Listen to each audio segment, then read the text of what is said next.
Students, एक बार फिर से वेलकम है आपका हमारे यूट्यूब चैनल पे। तो आज हम लोग कंटिन्यू कर रहे हैं अपने जेनेटिक्स के चैप्टर को। तो जेनेटिक्स यूनिट जो है इसमें 3 चैप्टर है, लेकिन हमने लास्ट वीडियो में स्टार्ट किया था जेनेटिक्स का पहला चैप्टर जो था principles of inheritance and variations. Last video में मैंने आप लोग को कहा था कि इस चैप्टर को समझने के लिए पहले हम लोगों को कुछ बेसिक टर्म्स समझने होंगे। तो लास्ट क्लास में कुछ बेसिक टर्म्स हमने क्लियर किया था, जैसे जेनेटिक्स क्या है, जीन क्या है, कैरेक्टर और ट्रेट ये सब क्या होते हैं, जीन और डीएनए और क्रोमोसोम में क्या रिलेशन है, इन सब चीज़ों को हम लोग लास्ट क्लास में कवर किए थे। अब उसी सिलसिले को आगे बढ़ाते हैं आज हम लोग, और आगे का बेसिक टर्मिनोलॉजी हम लोग आज कंप्लीट करते हैं। ठीक है, तो आज का जो हमारा पहला टर्म है, बेसिक टर्म, वो है एलील, या एलील को एलीलोमॉर्फ भी कहा जाता है। आइए समझते हैं क्या है ये एलील और एलीलोमॉर्फ। ठीक है, तो जैसा कि हमने लास्ट क्लास में समझा था, क्रोमोसोम्स के छोटे छोटे सेगमेंट्स, जैसे ये एक छोटा सेगमेंट हो गया, एक छोटा सेगमेंट हो गया, क्रोमोसोम में ये छोटे छोटे सेगमेंट जो है किसी एक खास कैरेक्टर को कंट्रोल करते हैं। यहाँ पे फॉर एग्जांपल समझ लेते हैं कि ये पी प्लांट का क्रोमोसोम है और पी प्लांट का फर्स्ट क्रोमोसोम है। एक्चुअली नहीं है, बस हम लोग समझने के लिए ले रहे हैं फॉर एन एग्जांपल। ये फर्स्ट क्रोमोसोम और फर्स्ट क्रोमोसोम का टॉप मोस्ट पार्ट जो है ये कंट्रोल कर रहा है उसके हाइट को, स्टेम हाइट को। तो ये जो छोटा सा सेगमेंट है क्रोमोसोम में जो डीएनए से बना हुआ है, इसी छोटे सेगमेंट को हम लोग कहते हैं जीन। इसी छोटे सेगमेंट को हम लोग कहते हैं जीन। लेकिन मेरा क्वेश्चन ये है कि क्या पी प्लांट के जितने भी प्लांट होते, पी में जितने भी प्लांट्स हैं, पी प्लांट्स, क्या उन सारे के सारे स्टेम हाइट सेम होते हैं? मतलब क्या सारा का सारा हाइट एकदम टॉल होगा, या सारा का सारा हाइट एकदम ड्वार्फ होगा? या अगर कोई एक पर्टिकुलर साइज ले ले, हम लोग सपोज 3 फीट ले लेते हैं या 2 फीट ले लेते हैं, तो क्या सारे प्लांट्स के हाइट एकदम सेम होते हैं? बिल्कुल नहीं। क्या होता है कि स्टेम हाइट में अगर हम लोग देखेंगे तो 2 तरह के ट्रेट हम लोग को देखने को मिलते हैं। एक ट्रेट था, लास्ट क्लास में हमने कवर किया था, एक ट्रेट था टॉल और दूसरा ट्रेट है हमारा ड्वार्फ। तो सेम स्पीसीज का प्लांट है, लेकिन कुछ प्लांट टॉल हो रहे हैं और कुछ प्लांट जो है वो ड्वार्फ हो रहे हैं। और इन दोनों को कंट्रोल करने वाला क्या है? एक छोटा सा सेगमेंट डीएनए का जो क्रोमोसोम में कहीं ना कहीं लोकेटेड है, जिसको हम लोग जीन कहते हैं। तो अब क्वेश्चन ये उठता है, क्या ये सेम जीन जिसमें सीक्वेंसेस डीएनए का सेम हो, क्या सेम जीन जो है कभी टॉल कभी ड्वार्फ करेगा प्लांट को? आंसर होगा कि बिल्कुल नहीं। अगर सेम जीन, एक ही जीन है जिसमें सारा क्रोमोसोम में डीएनए सीक्वेंस एकदम सेम है, तो वो जीन में कुछ भी डिफरेंस नहीं है। अगर कुछ भी डिफरेंस नहीं है तो फिर ट्रेट कैसे 2 तरह के हो जाएंगे? तो जैसा देख रहे हैं हम लोग कि जीन जो है उसका भी 2 वैरायटी होना पड़ेगा कम से कम, ताकि ये 2 तरह के ट्रेट पॉसिबल हो पाए। अगर एक ही जीन रहेगा तो उससे एक ही एक्सप्रेशन पॉसिबल है, 2 या 2 से ज्यादा तरह का एक्सप्रेशन पॉसिबल नहीं है। तो इससे क्या कंक्लूजन निकलता है कि ये जो जीन है हमारा स्टेम हाइट का, डेफिनेटली इस जीन का होगा वैरायटी, डेफिनेटली इस जीन के होंगे कई सारे वैरायटीज। ठीक है, तो यही जीन के जो अलग अलग वैरायटी होते हैं, इन्हीं जीन के वैरायटी को हम लोग कहते हैं एलील। ठीक है, तो इस केस में अगर हम लोग स्टेम हाइट एग्जांपल के लिए लिए हैं, तो एक जीन का रोप होगा, एक जीन का वैरायटी होगा जो कंट्रोल कर रहा होगा, एक्सप्रेस कर रहा होगा टॉल हाइट को। इसको हम लोग कह देते हैं वैरायटी नंबर 1। और एक और वैरायटी होगा जो प्लांट का हाइट को कर रहा होगा ड्वार्फ। तो यहाँ पे जीन एक ही है, स्टेम हाइट का ही, लेकिन एक जीन जो है वो टॉल करने का काम कर रहा है और एक जीन जो है वो ड्वार्फ करने का काम कर रहा है। तो इन्हीं अलग अलग वैरायटी को हम लोग नाम देते हैं एलील्स। ठीक है, एलील्स को ऐसे भी लिखा जाता है the alternative forms of a gene controlling a character but different traits. Gene जो किसी खास कैरेक्टर को कंट्रोल करे, लेकिन उस जीन का अलग अलग वैरायटी को ही हम लोग कहेंगे एलील। तो इसको यहाँ पे वैरायटी ना लिख करके हम लोग यहाँ पे टर्म यूज कर सकते हैं एलील। यहाँ पे वैरायटी टर्म की जगह में हम लोग यूज कर सकते हैं एलील। तो जो जीन टॉल कर रहा होगा, मतलब मीन्स जीन का वो रूप जो टॉल कर रहा होगा, उसको हम लोग कहेंगे एलील फॉर टॉल ट्रेट। और जो रूप जीन का ड्वार्फ कर रहा होगा उसको हम लोग कहेंगे एलील फॉर ड्वार्फ ट्रेट। तो यहाँ पे दो तरह के एलील हम लोग को देखने को मिल रहे हैं, एलील 1 एंड एलील 2। अब जो एलील्स होते हैं उनको लेटर्स से रिप्रेजेंट किया जाता है, ठीक है। Alphabetical, most of the time alphabetical letters हम लोग यूज करते हैं, सिंगल लेटर्स का यूज करते हैं हम लोग। तो ये इस केस में कौन सा लेटर हम लोग यूज करेंगे या कौन सा मेंडल ने यूज किया, पहले हम लोग मेंडल के बारे में समझ लेते हैं कि उन्होंने किस लेटर को सिलेक्ट किया रिप्रेजेंटेशन के लिए, फिर बाद में हम लोग समझेंगे कि किस तरह से ये रिप्रेजेंटेशन होता है। तो इस केस में जो एलील 1 है उसको लिखा जाता है कैपिटल टी से, और जो सेकेंड एलील है हमारा उसको लिखा जाता है स्मॉल टी से। एक कैपिटल के लिए हम लोग एक लेटर उठा लिए यहां से कैपिटल टी, ठीक है, और इसी को एक स्मॉल में हम लोग लिख दिए स्मॉल टी। अगर कोई ट्रेट इस तरह से रहा होता, जैसे फॉर एग्जांपल इसी में अगर हम लोग फ्लावर कलर का बात करें, ठीक है, जैसे पी प्लांट का जो फ्लावर होता है इसका दो ट्रेट प्रेजेंट हैं, एक है वायलेट और दूसरा है सॉरी एक है वायलेट और दूसरा है व्हाइट। तो इस केस में आप एनसीईआरटी बुक में अगर देखेंगे तो व्हाइट के लिए कैपिटल W यूज किया गया है और वायलेट के लिए स्मॉल w यूज किया गया है। फिर कुछ और अगर हम लोग ले लें, जैसे फॉर एग्जांपल सीड का शेप, पी प्लांट में हम लोग पढ़े थे लास्ट क्लास में कि मेंडल ने 7 कैरेक्टर्स को स्टडी किया था, आगे भी हम लोग पढ़ेंगे। तो सीड शेप जो है इसका दो शेप होता है, एक होता है राउंड और एक तरह का सीड होता है जिन्हें हम कहते हैं रिंकल्ड। तो यहाँ पे जो लेटर यूज किया गया है राउंड और रिंकल के लिए वो है कैपिटल R और दूसरा है स्मॉल r, ठीक है। सीड शेप को कंट्रोल करने वाला कोई जीन होगा, इसी जीन का अलग अलग वैरायटी को हम लोग कहेंगे एलील। इस केस में capital R, small w, capital W, capital T, small t, ये सारे के सारे हमारे क्या हैं, तो ये सारे के सारे जीन के अलग अलग रूप हैं, और इन्हीं जीन के अलग अलग रूपों को हम लोग कहते हैं, इन्हीं फॉर्म्स को हम लोग कहते हैं एलील। तो कैपिटल R और small r, small w, capital T, small t, इन सब में आप लोग देख रहे होंगे कि सेम अल्फाबेट को यूज किया गया है, लेकिन एक कैपिटल में, एक बार कैपिटल में और एक बार स्मॉल में। तो आपके मन में क्वेश्चन उठ सकता है कि यहाँ पे दो अलग अलग लेटर्स क्यों यूज ना किया जाए। जैसे फॉर एग्जाम्पल अगर ये राउंड है तो राउंड के लिए R तो यूज कर लिए, चलिए वो ठीक है, लेकिन रिंकल के लिए तो स्मॉल w यूज करना चाहिए था, ठीक है। या इस केस में अगर टॉल और ड्वार्फ वाले में अगर हम लोग देखें तो टॉल के लिए तो कैपिटल T यूज कर लिया, लेकिन स्मॉल ड्वार्फ के लिए फिर T हम लोग क्यों यूज किए।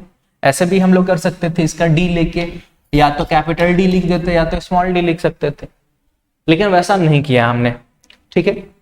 ऐसा इसलिए नहीं किया जाता क्योंकि अगर हम एक जीन का दो अलग अलग लेटर्स लिखते हैं, एक जीन के जितने भी एलील्स हैं उन सब के लिए अगर हम लोग अलग अलग लेटर्स असाइन करते हैं तो ऐसे में हमें पता नहीं चलेगा कि ये दोनों एलील एक दूसरे से इंटरकनेक्टेड है, मतलब ये दोनों एक ही जीन के अलग अलग फॉर्म्स हैं, ठीक है।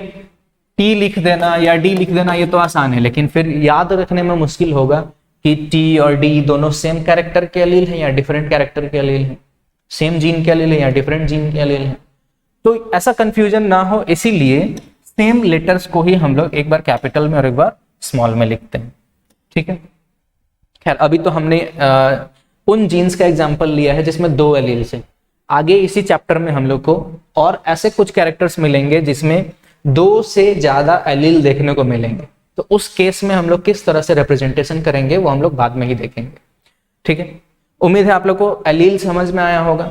एलील क्या है, तो जीन जो किसी कैरेक्टर को कंट्रोल करता है उसी जीन का अलग अलग वैरायटी जो ट्रेट्स को कंट्रोल करें उनको हम लोग कहते हैं एलील्स।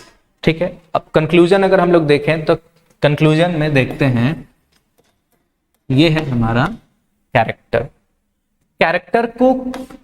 कैरेक्टर का जो वैरायटी होता है उसको हम लोग कहते हैं trait, means trait number 1 and trait number 2। अब इस कैरेक्टर को जो कंट्रोल करता है, इस कैरेक्टर के कंट्रोलर को हम लोग कहते हैं जीन, और इस जीन के अलग अलग वैरायटी को हम लोग कहते हैं एलील, एलील 1 एंड एलील 2।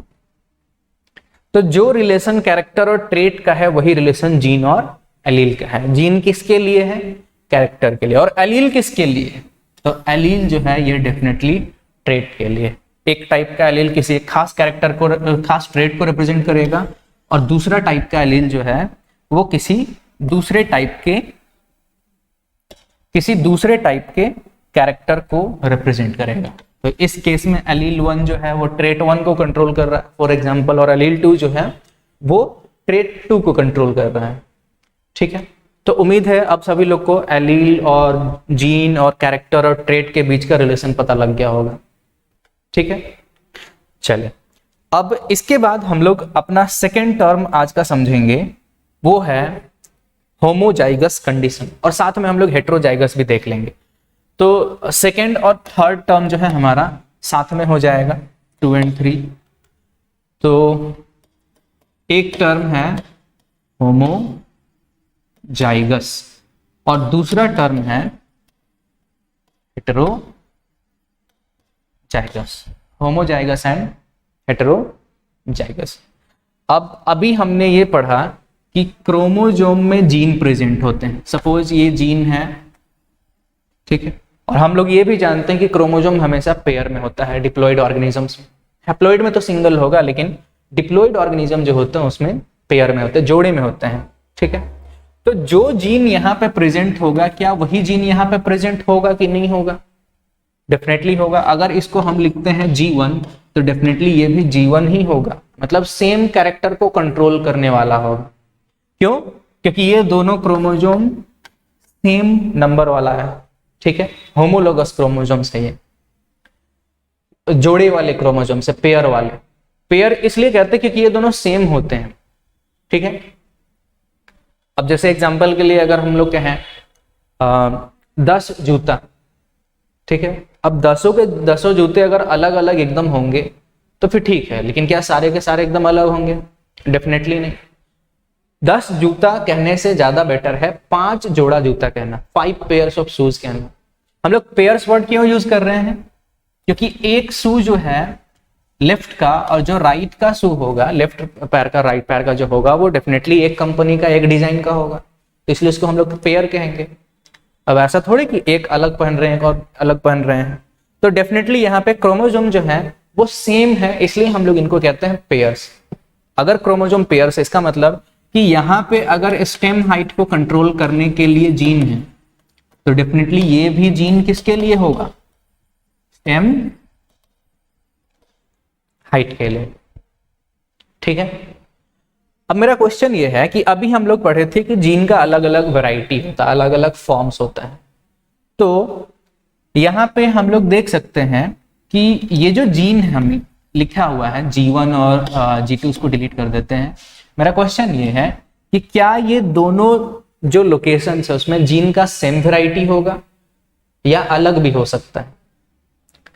तो डेफिनेटली दोनों पॉसिबिलिटी है। ऐसा हो सकता है कि दोनों का दोनों कैपिटल T हो, या ऐसा भी हो सकता है कि दोनों के दोनों स्मॉल t एलील्स हो, या ऐसा भी पॉसिबिलिटी है कि एक कैपिटल T हो तो दूसरा small t।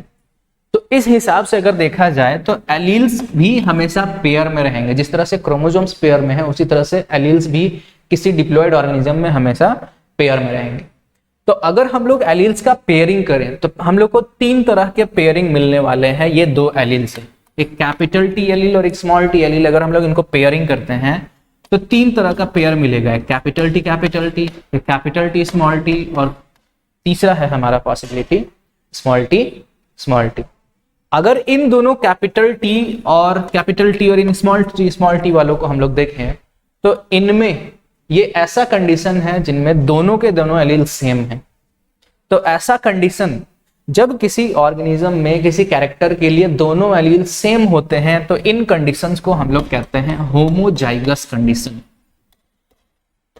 Homozygous condition. Similarly ये नीचे वाला भी होमोजाइगस ही कहलाएगा। क्यों? क्योंकि यहां पे दोनों एलील जो है सेम है, होमोजाइगस। लेकिन बीच वाले को अगर हम लोग देखें, सेकेंड पॉसिबिलिटी जो हमारा यहाँ पे सेकेंड कॉम्बिनेशन जो है, इसमें दोनों एलील सेम नहीं है। तो इस तरह का जो कंडीशन होता है जब किसी कैरेक्टर का अलग अलग एलील हो किसी एक ऑर्गेनिज्म में, पॉपुलेशन में नहीं बात कर रहे हम लोग, किसी एक इंडिविजुअल एक ऑर्गेनिज्म का बात कर रहे हैं, तो उस इंडिविजुअल ऑर्गेनिज्म में ये दोनों अलग अलग हैं, इसलिए इस तरह के कंडीशन को हम लोग कहते हैं हेटेरोजाइगस। आप लोग बचपन से पढ़ते आए हैं, होमो का मतलब सेम होता है और हेटेरो का मतलब डिफरेंट होता है। तो क्या यहाँ पे दोनों के दोनों सेम एलील है कि नहीं है? बिल्कुल है। क्या यहाँ पे दोनों के दोनों एलील सेम है कि नहीं है? तो यहाँ पे सेम है। और क्या ये दोनों के दोनों डिफरेंट है या नहीं? बिल्कुल है। तो डिफरेंट कंडीशन के लिए, डिफरेंट एलीलिक कॉम्बिनेशन के लिए हम लोग हेटेरोजाइगस कहते हैं और सेम एलीलिक कॉम्बिनेशन के लिए हम लोग होमोजाइगस टर्म का यूज करते हैं। ठीक है, चलिए अब इसके आगे का हम लोग का नेक्स्ट टर्म है। उम्मीद है सभी लोगों को समझ में आएगा होमोजाइगस क्या है, हेटेरोजाइगस क्या है, एलील किसको कहते हैं।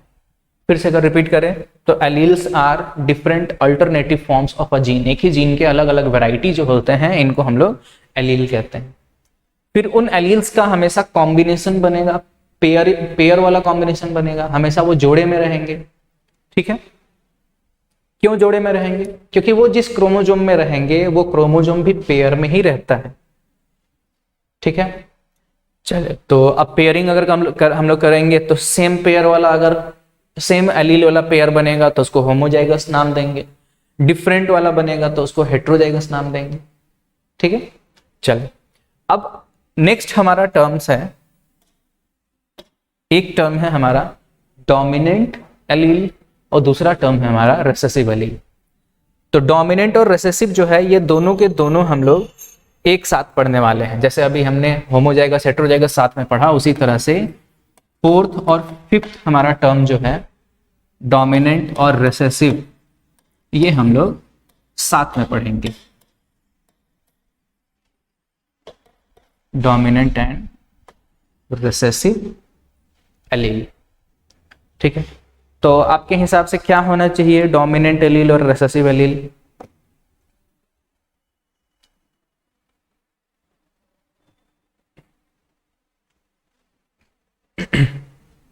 चलिए आइए समझते हैं। देखिए अभी हमने पढ़ा था कि एलील्स का हमेशा पेयरिंग होगा। अब एलील्स का पेयरिंग दो टाइप का था, एक होमोजाइगस और दूसरा हेटेरोजाइगस। तो फिर से एग्जांपल हम लोग लेते हैं, ये हमारा स्टेम हाइट से रिलेटेड फिर से यही एग्जांपल लेते हैं। तो कैपिटल टी एलील और स्मॉल टी एलील, ये डेफिनेटली दोनों के दोनों होमोजाइगस कंडीशन वाले हैं। अब हमने पहले पढ़ा हुआ है कि जो हाइट वाले एलील्स होते हैं, एक कैपिटल टी और दूसरा स्मॉल टी। कैपिटल टी कौन सा ट्रेट को कंट्रोल करता है? तो कैपिटल टी जो है ये कंट्रोल करता है प्लांट के टॉल ट्रेट को। मींस कैपिटल टी क्या करना चाहता है? प्लांट का हाइट को टॉल करना चाहता है। और स्मॉल टी क्या करना चाहता है? तो स्मॉल टी प्लांट का हाइट को करना चाहता है ड्वार्फ। ड्वार्फ मीन्स छोटे हाइट का, टॉल मीन्स बड़े हाइट का। ठीक है, तो अगर हम इन दोनों कॉम्बिनेशंस को देखें, मान लेते हैं कोई पी प्लांट है, कोई मटर का एक पौधा है, उस पौधे में हाइट से रिलेटेड दोनों के दोनों एलील्स जो हैं, जिस पेयर में भी होंगे क्रोमोसोम में, वो दोनों के दोनों एलील सेम है। तो ये कैपिटल टी क्या चाहता है कि प्लांट का हाइट हो जाए टॉल, और ये कैपिटल टी क्या चाहता है? ये कैपिटल टी भी चाहता है कि प्लांट का हाइट टॉल हो। ठीक है, तो इसमें प्लांट का जो हाइट होगा वो किस तरह का एक्सप्रेस होगा? टॉल होगा या ड्वार्फ होगा? ड्वार्फ तो बिल्कुल नहीं होगा, क्योंकि यहाँ पे दोनों एलील क्या चाहते हैं, प्लांट का हाइट टॉल होना, ठीक है, टॉल कराना।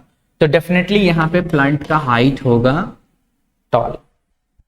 सिमिलरली अगर हम लोग यहाँ पर देखें स्मॉल टी और स्मॉल टी वाले को अगर हम लोग देखें, तो इस केस में स्मॉल टी क्या चाहता है, स्मॉल टी चाहता है कि प्लांट का हाइट हो ड्वार्फ, और ये स्मॉल टी भी क्या चाहता है, ये भी चाहता है कि प्लांट का हाइट हो ड्वार्फ, मतलब ये प्लांट का हाइट को छोटा रखना चाहते हैं ये दोनों एलियंस। तो क्या इस केस में प्लांट का हाइट टॉल हो सकता है? डेफिनेटली नहीं, क्योंकि इसमें दोनों एक्सप्रेशन जो है, दोनों के दोनों एक्सप्रेशन कहते हैं कि प्लांट का हाइट ड्वार्फ वाला एक्सप्रेस होना चाहिए। तो इस केस में प्लांट का जो हाइट होगा वो होगा ड्वार्फ। तो होमोजाइगस और हेटेरोजाइगस में कोई दिक्कत नहीं है। दिक्कत तब आता है जब ये दोनों के दोनों एलील सेम ना होकर के डिफरेंट हो जाए। जैसे फॉर एग्जांपल हम लोग लेते हैं एक कैपिटल टी और दूसरा स्मॉल टी।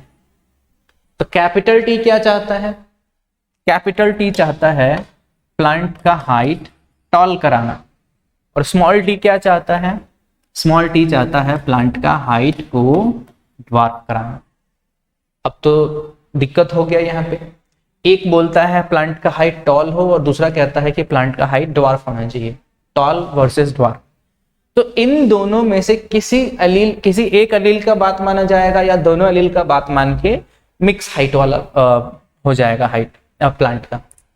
क्या यहाँ पे प्लांट टॉल होगा, क्या यहाँ पे प्लांट ड्वार्फ होगा, या मिक्स हो जाएगा, मीन्स एक एवरेज हाइट का प्लांट। ठीक है, तो आइए देखते हैं। तो जो पी प्लांट है उसमें जब इस तरह का कंडीशन होता है तो इस कंडीशन में उस प्लांट का हाइट हो जाता है toll.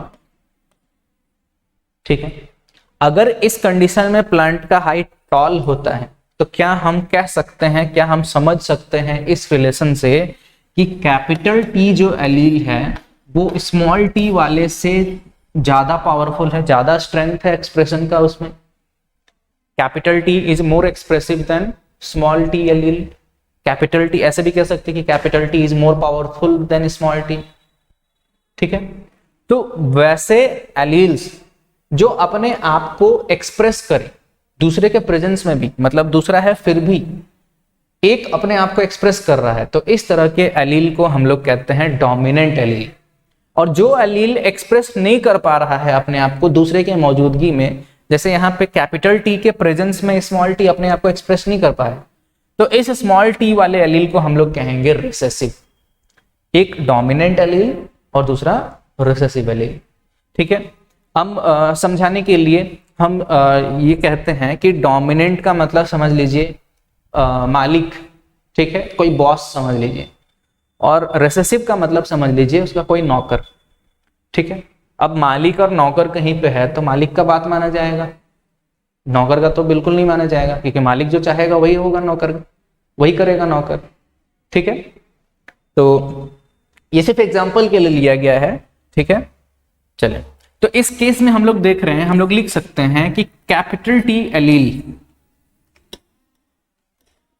The allele capital T is dominant over allele small T. तो कैपिटल टी वाला जो एलील है वो स्मॉल टी वाले से ज्यादा पावरफुल है, ज्यादा स्ट्रेंथ है उसमें।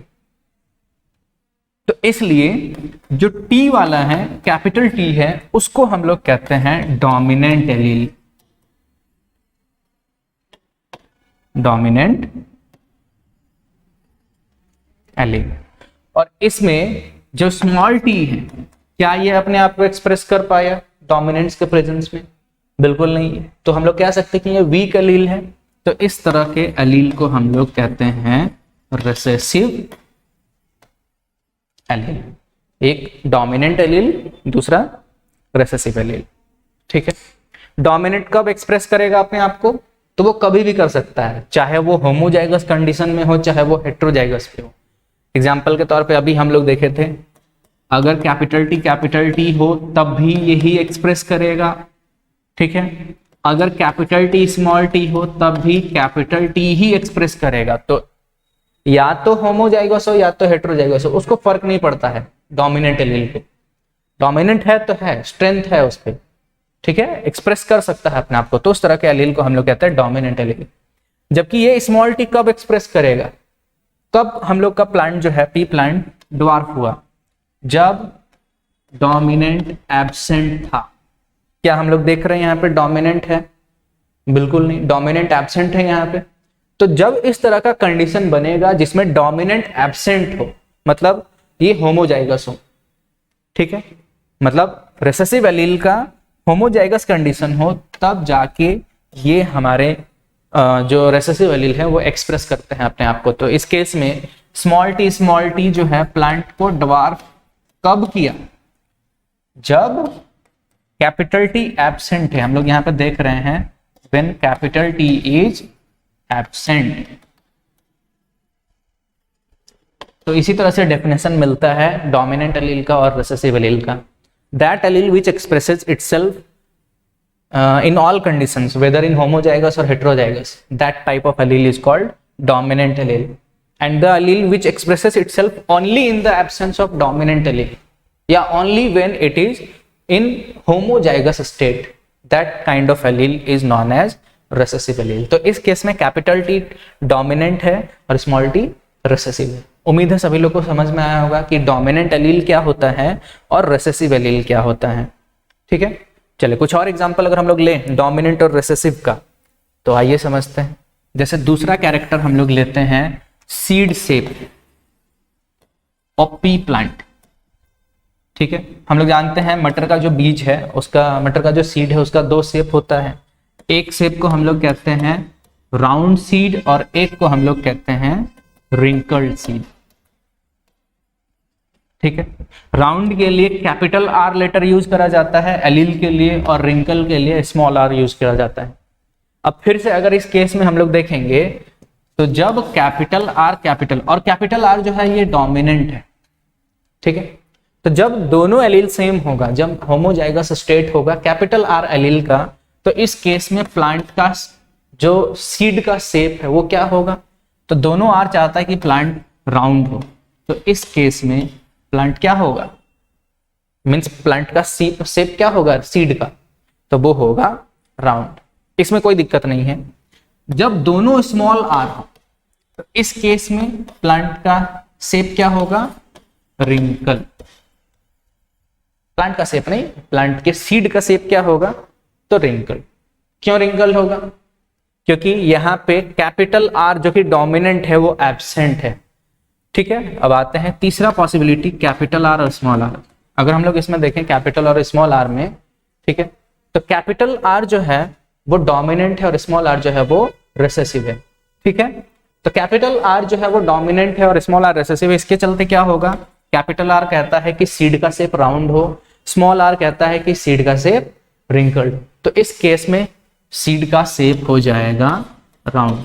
क्यों राउंड हुआ, क्योंकि कैपिटल आर क्या चाहता है, राउंड कराना, और वही डोमिनेंट है, तो जो बॉस चाहेगा वही होना है, ठीक है। तो उम्मीद है सभी लोग को समझ में आ चुका होगा कि कैपिटल एलील किसको कहते हैं, सॉरी डोमिनेंट एलील किसको कहते हैं और रिसेसिव एलील किसको कहते हैं हम लोग, ठीक है। तो आज के लिए हम लोग यहीं पे रखते हैं। हमारा जितना भी बेसिक टर्मिनोलॉजी था वो लगभग खत्म हो चुका है। अब एक आध दो अगर बचे हुए होंगे तो उनको हम लोग चैप्टर के बीच में ही कंप्लीट करेंगे, ठीक है। चलिए आज के लिए हम लोग का सेवा यहीं पे समाप्त होता है।